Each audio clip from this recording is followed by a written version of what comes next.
So they slay Caesar for what he might become, would erase the traditions of Rome and put them in servitude, in bondage. Who is the assassin in this novel, since obviously Lee Harvey Oswald is set up as the assassin by the conspirators, but in fact their plot is not to assassinate JFK. While she is killed and her voice is muffled and the men seem to win, yet there are reasons to hope. There is the sense that this is cyclical and the woman figure comes back.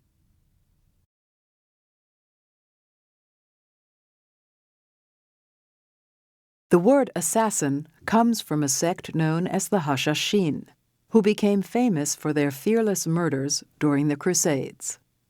Assassins before and since have undermined our sense of order and shaped the course of history. How do writers try to make sense of these acts of violence? I'm Sally Plaxon. On today's What's the Word, Robert Maiola talks about Shakespeare's Julius Caesar. Ursula Heise discusses Don DeLillo's novel Libra, about Lee Harvey Oswald and the Kennedy assassination. And Fawzia Afzal-Khan explores Egyptian writer Nawal el-Saadawi's novel The Fall of the Imam. Join us on this edition of What's the Word? Assassins.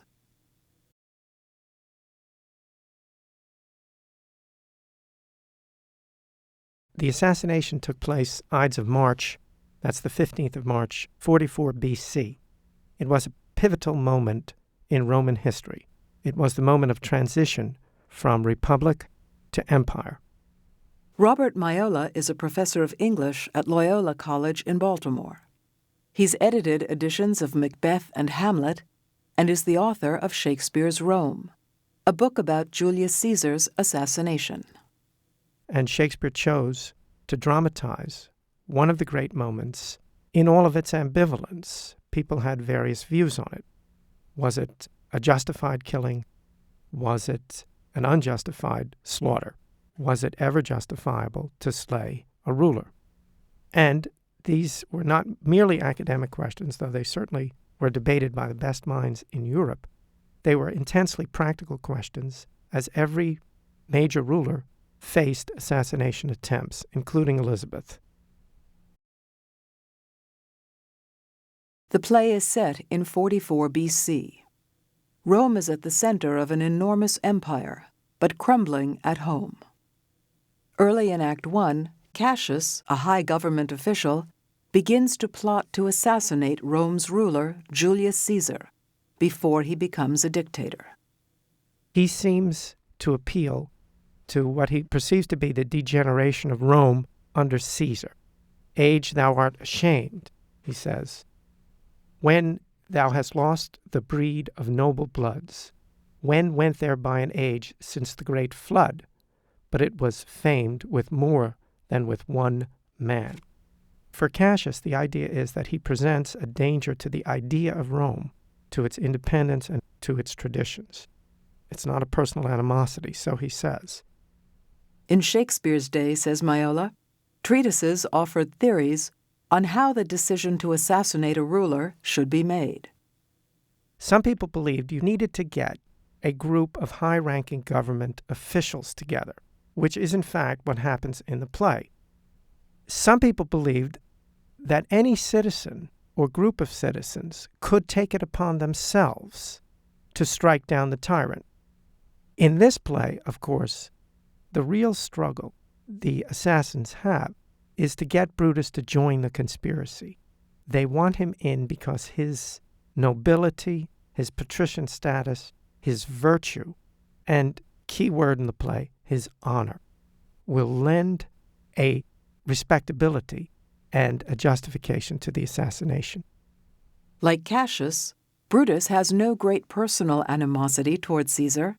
When he considers whether to join the conspiracy, he says, I know no personal cause to spurn at him, but for the general. He would be crowned. How that might change his nature, there's the question. It is the bright day that brings forth the adder. So they slay Caesar for what he might become. That is to say, a tyrant who would erase the traditions of Rome and put them in servitude, in bondage. Is there evidence that Caesar was such a man or would become such a man? Stage portrayals of Brutus vary. Some productions portray Brutus as a self-deluded fool, some as the great selfless hero. Some productions portray Caesar as a potentially good, though perhaps vain, ruler. Some portray him as a tyrant. Shakespeare shows us the debate raging within Brutus the public man, but also his domestic life. For example, we have the great scene with Portia, his wife, who says, "Why, Brutus, have you not included me in your deliberations? Am I Brutus's harlot, not his wife?" And she, within the bounds of the bedroom, the sanctified private space, calls upon him to treat her as his partner and his wife. This is a beautiful domestic scene, which Shakespeare then follows wonderfully by a domestic scene with Caesar and his wife, in which Calpurnia warns Caesar not to go to the Senate because of her bad dreams. Caesar finally dismisses her and speaks always in the third person to her. Caesar is turned to hear, and Caesar says this with his wife. Is that merely the great man at home, or does that show us a culpable streak of tyranny? Is he thinking of himself as some sort of god? So we have these private scenes which reveal, and which Shakespeare invented, which reveal for us the struggle in excruciatingly human personal terms. Brutus does join the plot, and Caesar is assassinated in Act 3. But Shakespeare shows us how difficult it is to maintain post-assassination harmony and high ideals. Cassius warns Brutus, "Do not presume too much upon my love. I may do that I shall be sorry for." Brutus says, "You have done that you should be sorry for. There is no terror, Cassius, in your threats. For I am armed so strong in honesty that they pass by me as the idle wind, which I respect not." What is it Brutus is saying? Is he regretting the entire assassination? And when he says, "Your threats pass me by like the idle wind," he sounds just like the man he struck down, Caesar, above the common herd of men. And it's fascinating that in this act and in this quarrel scene, Brutus even refers to himself in the third person. Brutus says this, Brutus does this. It's as if Shakespeare is suggesting that it is very difficult to be a rebel who then has the responsibilities of rule. There are two different geniuses one needs. One to strike down the corrupt, if it is indeed corrupt, government. The second to create a government, to compromise, to work with people. Shakespeare, says Maiola, suggests that the killing of Caesar only brings out the Caesar in those who killed him. How do you set up order when you've struck down the foundations of order? So this becomes, paradoxically, Brutus's struggle. Is he still noble? Is he still honorable? The rest of the play shows the consequences of assassination and what happens to the assassins. Shakespeare portrays Brutus sympathetically. Whether we see him as a man who made a mistake for the right reasons, or whether we see him as a justified assassin, Shakespeare gives him those moments of soliloquy and struggle that win our sympathy. And we hear his ambivalence, and we hear perhaps his pollution with personal vanity, slight but insistent. We hear his nobility, his love of Rome. Not that I loved Caesar less, but that I loved Rome more. That's how he justifies the assassination. So Brutus is a noble man.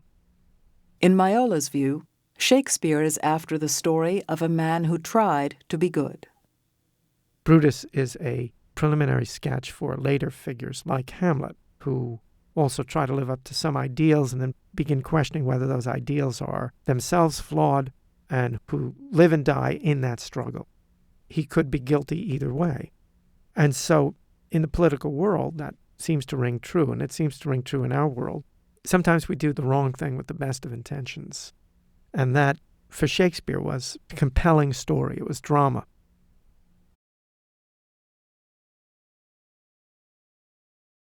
I'm Sally Plaxon, and you're listening to What's the Word, a program made possible through support from the Modern Language Association of America, an organization dedicated to encouraging the study of language and literature.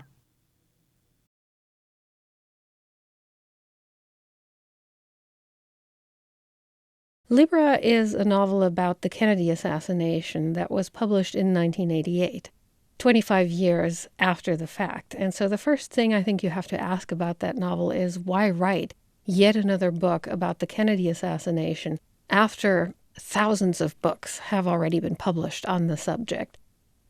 Ursula Heise is a professor of contemporary literature at Stanford University. She's written about the postmodern novel.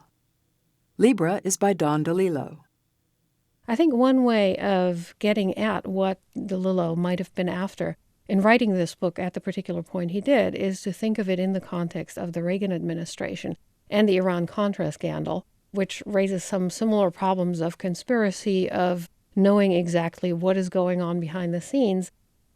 In Libra, retired CIA official Nicholas Branch has spent 15 years trying to write the definitive facts of the Kennedy assassination. But Branch is unable to carry out this task because he has these documents, all kinds of evidence, and different stories accumulate around the assassination. And it seems as if nothing, even the most basic facts of the event, can be determined with any degree of certainty, even years after the event. So this is what, in typical postmodernist manner, you would call the meta-historical element of the story, meaning that the novel here reflects on the way in which we write history, in which we put history together from facts and try to establish a narrative. DeLillo describes the mountain of evidence Branch has amassed. Everything is here. Baptismal records, report cards, postcards, divorce petitions, canceled checks, daily timesheets, tax returns, property lists, post-operative x-rays, photos of knotted string, thousands of pages of testimony, of voices droning in hearing rooms in old courthouse buildings, an incredible hall of human utterance. It lies so flat on the page, hangs so still in the lazy air, lost to syntax and other arrangement, that it resembles a kind of mind spatter, a poetry of lives, muddied and dripping in language. It is all one thing, a ruined city of trivia, where people feel real pain. This is the Joycean Book of America, remember, the novel in which nothing is left out. Nicholas Branch never gets around to writing his history of the JFK assassination because the evidence just keeps coming in and he doesn't know where to start, and he doesn't know how to ascertain even basic facts. What is the color of Lee Harvey Oswald's eyes? It's given as 4 different things in different documents. What is his height? What is the size of the caliber of the revolver with which he hurt himself while he was in Japan? On all of these basic factual issues where you would think there was a fact baseline that can be established, even there he's uncertain. So needless to say, he is completely unable to put together a larger picture of what really happened during the JFK assassination, who's behind it, what the motivations were. The novel, however, does have a theory of the conspiracy plot that leads to the assassination. As DeLillo tells the story, there's a group of ex-CIA officers who are disappointed after the failed Bay of Pigs invasion of Cuba, and they try to trigger another invasion of Cuba by plotting a near-miss assassination attempt on Kennedy. And their plan is to establish traces and clues and connections in such a way that they point to Cuba, and that thereby they will trigger another invasion of Cuba and hopefully a takeover of the island. So various CIA-connected people, Cuban exiles, and the mafia are involved in this plot. Now, this whole conspiracy goes wrong. Lee Harvey Oswald misses Kennedy as planned, but one of the Cuban exiles kills him from the grassy knoll, and the assassination, of course, doesn't lead to a renewed invasion of Cuba. Much of the novel's focus is on Oswald's ambiguous biography. From his days as a dyslexic child in the Bronx to his enlistment in the Marines, his time in Japan, his defection to Russia, and his return to the United States with a Russian wife. No clear image really arises from that biography. Oswald is a plaything, but much of his life he does also seem to reach a certain level of agency. Oswald's goal is to be an agent of history. Here's how DeLillo describes him. He thought the only end to isolation was to reach the point where he was no longer separated from the true struggles that went on around him. The name we give this point is history.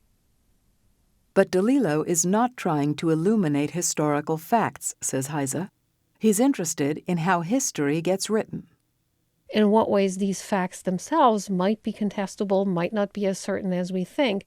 But even more importantly, he's interested in the way in which these facts then are added up to tell a particular kind of story that in and of itself is just one story among many that might be told.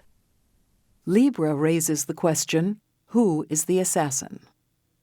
It is a novel in which the agency that you usually see behind an assassin is distributed over various different characters. There's Lee Harvey Oswald, who fires shots that, as planned, miss JFK.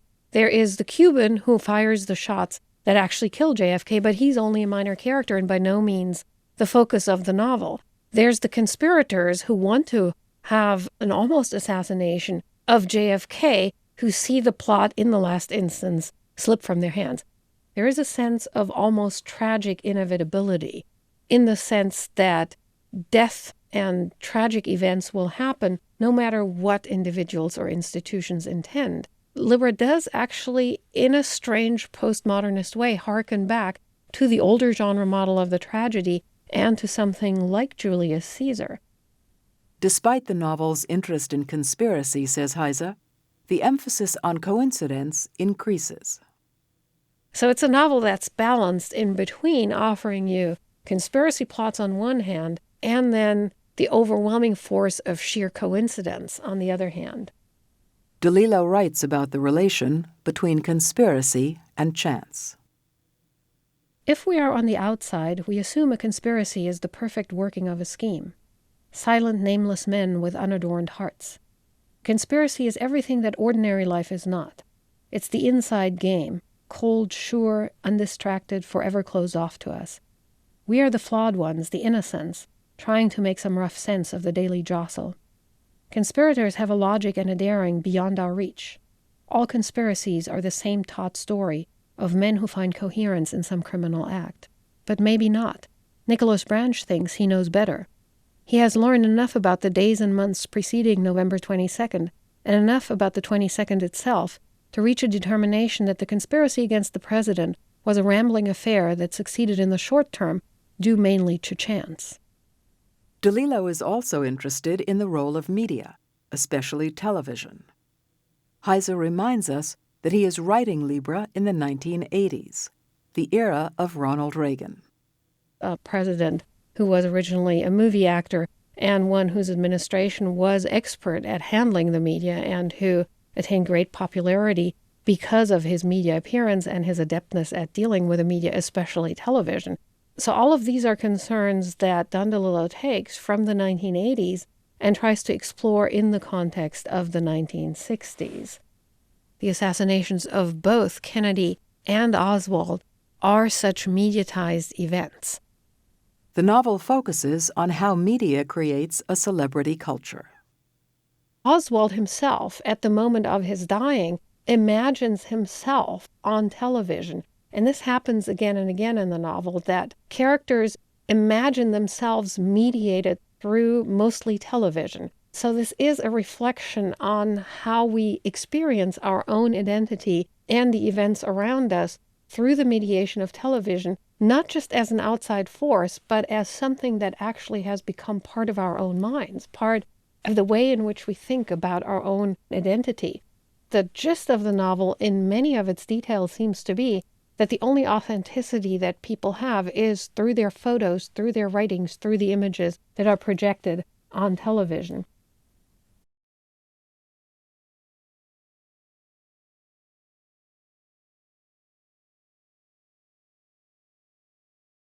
I'm Sally Plaxon, and you're listening to What's the Word? Assassins.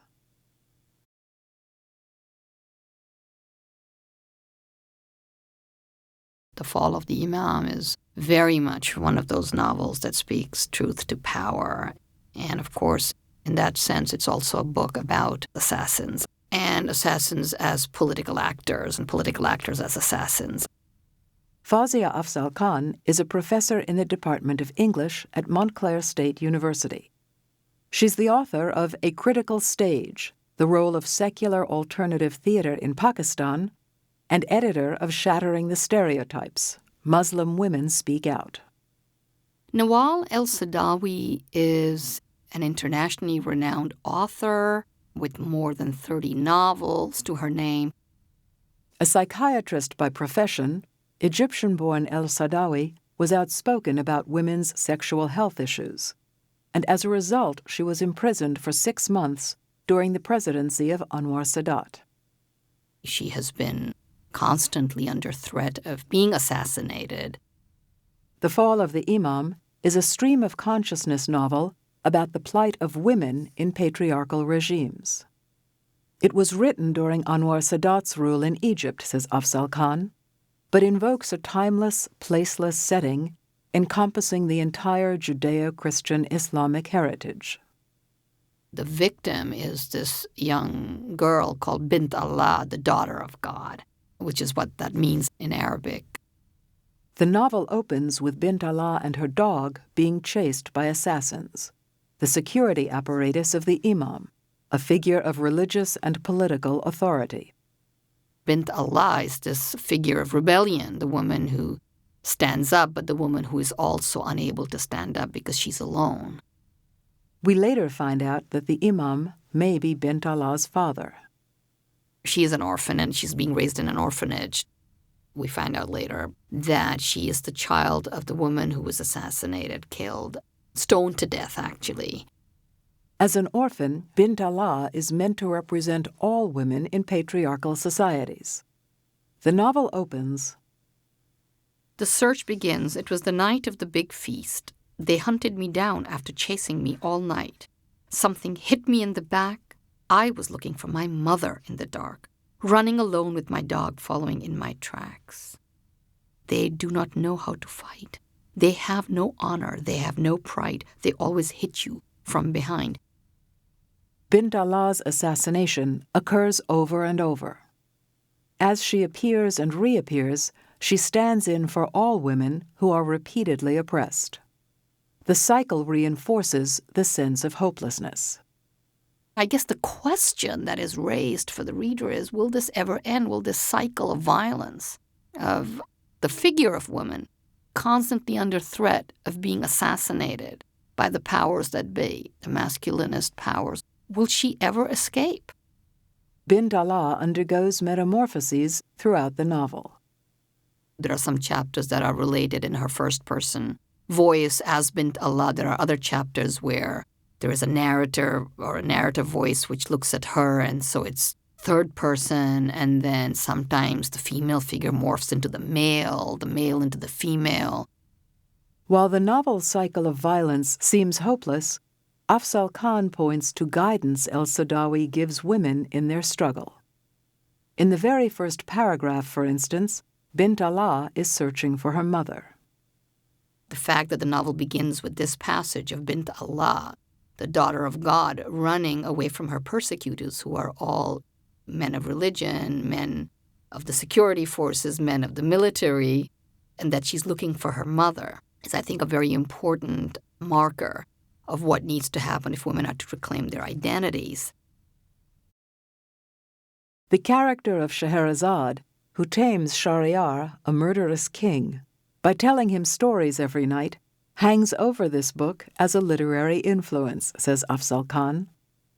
I think it's very important that readers have a sense of who Scheherazade was, and that, in fact, she was unafraid to marry this king because she felt that by using her mind, her intellect, and telling these stories, that she could, in fact, prevent him from killing off virgin after virgin in his kingdom. And she succeeds. But throughout the novel, when Bint Allah is asked who Scheherazade is, she doesn't know. So she can't recuperate, you see, that tradition of female wisdom and female knowledge and female intellect.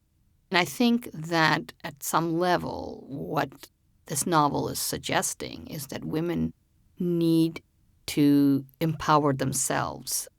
Otherwise, they'll always be running, you see, and trying to escape this net of patriarchy. But they can't do that if they're lone figures like Bint Allah. They need to, in fact, discover a sisterhood and discover other women who have gone before them, like Scheherazade, and to gain access to a knowledge base which women's history and women's narrative and women's literature represents. When Bint Allah is shot in the back at the end of the novel, her response has changed. She says to her persecutors, "Your paradise is my hell, and your honor is my shame, whereas my shame is to you an honor. My reason is madness to you, and my madness becomes reason for you. If my body dies, my heart will live, but the last thing to die in me is my mind, for it can live on the barest minimum, and everything in me dies before my mind." She saw them standing in front of her in a long line. Striking one palm against the other in great surprise, they said, "Oh, she is neither a sorceress nor is she mad." They said, "She is in complete control of her mind, and what she says is reason itself." And her reason to them became more dangerous than any of her madness, and they decided to condemn her to death by a method that was more rapid than stoning to death, so that she would not have the opportunity to say anything further. They also decreed that her trial should not be published in the newspapers, that her file should definitely closed and buried deep down in the earth forever.